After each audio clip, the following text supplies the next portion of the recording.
ভিতরে কাউরে চিনি না। সাহেব বলে, পাগল রে, তুই যে তোর হাত ধরে এতক্ষণ দাঁড়িয়েছিল, যাই তুই কানা কানা বলে তিরস্কার করতেছিস, সে হলো আল্লাহ নবীর ডবল জামাই ওসমান গনি। রাখাল ছোট বাচ্চার মতন থর থর করে কাঁপতেছে, রাখাল ছোট বাচ্চার মতন থর থর করে কাঁপতেছে। এই জন্যই বারান্দার নামাজ পড়ি, এই জন্যই আমি বারান্দার নামাজ পড়ি। আমি ভেতরে ঢোকার সাহস পাই না, কারণ ভেতরে দামি দামি সাহাবের মধ্যে আমি রাখাল কেমনে দাঁড়াই। কিন্তু ওই পথিক আমার সর্বনাশ করছে। ওমর ফারুকের দিকে আঙ্গুল তুলে বলতেছে, ওই পথিক আমার সর্বনাশ করেছে। ওই পথিক আমারে কইছে, হযরত ওমরকে যদি দেখবার চাও তাহলে সামনে কাতারে দাঁড়াইবা। মেহরাবের মধ্যে যেই মানুষটা ইমামতি করবে ওই মানুষটি হলো হযরত ওমর। আমার সারা জীবনের বাসনা একটা বার শুধু হযরত ওমরকে আমি দেখতে চাই। সারা জীবনের বাসনা পূরণ করতে এসে উমরের জায়গায় যদি প্রতীকটা দেখতে পাই, তাহলে তোমরাই বলো আমার লোকমা দেওয়া ছাড়া তো উপায় নাই। আমি আল্লাহু আকবার লোকমা দিয়া ওই প্রতীককে মেহরাব থেকে সরাই দেব। ওই জায়গায় হযরত ওমরকে আমি এক নজর দেখতে চাই। হাজার হাজার সাহাবীরা পাগলের মতন কাঁদতেছে। সমস্ত সাহাবী যখন কান্দে, রাখাল চিল্লায় বলে, বারান্দায় নামাজ পড়া ভালো, এই ভিতরে কেন কান্দা কান্দি শুরু হয়ে গেল? ওসমান গনি বলে, রাখাল ভাই, ভিতরে কান্দার কারণ হলো তুমি যারা প্রতীক প্রতীক বলতেছো, তিনি হলেন হযরত ওমর। গাছের গোড়া কাটলে গাছটা যেমন ঠাস করে পড়ে যায়, রাখাল তেমনি মেহরাবের মধ্যে পড়ে ছোট বাচ্চার মতন, মুরগির মতন ছটফট করে আর কান্দের বলে, আমিরুল মুমিনিন, আমি আপনাকে তওবা পড়াইছি, আমি আপনাকে মুনাফিক কইছি, আমি আপনাকে ভণ্ড কইছি, এত কিছু বলেছি গো আমির, অধম রাখালকে আপনি কিছুই বলেননি। মসজিদের ভিতরে সাহাবীরা দেখতে রে যে আমার রাস্তাতে গেলে শয়তান 40 দিন যায় না। আল্লাহ নবী বলেছে, আমার পরে কেউ যদি নবী হয় না কানা উমর। আর এই বেটা কি কয়, তওবা পড়াছি, মুনাফিক করছি, ভণ্ড করছি, এই কে রে?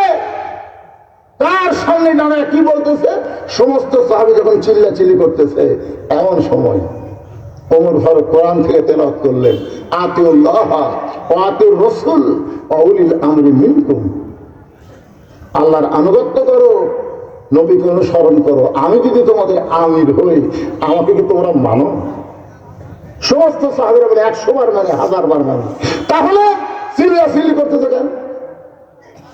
যে আমাকে তওবা বলছে, যে আমাকে মুনাফিকের কথা বলতেছে, যে আমাকে ভণ্ডের কথা বলতেছে, যতই মেহরাবের মধ্যে কান্দাকানি করুক, তার বিচার হবে আল্লাহর কোরআন দিয়ে। তোমরা কি দেখতে চাও আল্লাহর কোরআনের বিচার? সমস্ত সাহাবীরা বলে 100 বার দেখতে চাই, 1000 বার দেখতে চাই। ওমর ফারুক বললেন, তাহলে নামাজের আকামত যখন হয়ে গেছে, তখন আগে নামাজ, তারপরে কোরআনের বিচার। সমস্ত সাহাবীরাই কোরআনের বিচার দেখবে। আমার সামনে যারা বসে আছেন, আপনাকে দেখতে চান? এতদিন তো জজ কোর্ট, হাইকোর্ট, সুপ্রিম কোর্ট হাসিনার দখলে গেছিল, ইচ্ছা মতো বিচার হচ্ছে। আল্লাহর কোরআনের বিচার কেমন, কারা কারা দেখবেন? 2 হাত তুলে একটু আল্লাহকে দেখান। আল্লাহ, যারা কোরআনের বিচার বাংলার জমিনে দেখার জন্য হাত তুলেছে, আল্লাহ আল্লাহ তাদেরকে একটা বারের জন্য দেখার তৌফিক দাও। জোরে বলেন আমিন। আল্লাহর কোরআনের বিচার আজকে নিজের চোখে দেখা যায়। ভাইজান, খালি ওয়াজ শুনলে হবে না, বাস্তব আল্লাহর কোরআনকে একটু দেখা দরকার। জনগণ ঠিক কিনা?